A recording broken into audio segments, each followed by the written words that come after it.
هلا والله. اليوم جمعة وقرينا سورة الكهف. إيش الآية اللي وقفت عندها ووصلت لك رسالة عميقة منها؟ شاركنا. أنا وقفت عند الآية هذه ووصلت لي هذه الرسالة.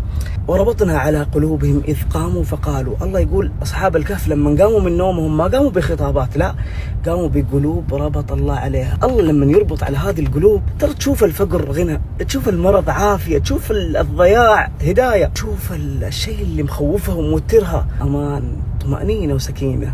الله يقول لما ربط على قلب أم موسى رمت ولدها في النهر. ما في أم سوية ترمي ولدها، تتخلى عن ولدها، تتخلص منه، لكن لما الله عز وجل ربط على قلبها رمته.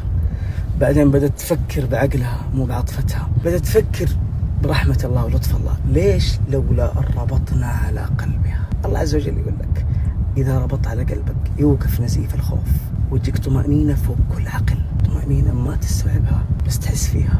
عشان كذا خلي على لسانك من ضمن دعواتك يا رب اربط على قلبي، وسط الغربة، وسط الابتلاء، وسط الخوف والمعمعة، وسط الرعب اللي انت فيه، وسط اللخبطة اللي تمر عليك في حياتك والخذلان والانكسار. يا رب اربط على قلبي، لأن الله إذا ربط على قلبك الله إنك راح تشوف الحياة حياة وما انت خسران. بالنهاية عندنا صدقتين موجودة في الرابط، إما تفريج كربة تكفى الأيتام وتقوم على أمهم الأرملة، أو ترمم بيت من بيوت الله. الله يكتب لكم الأجر.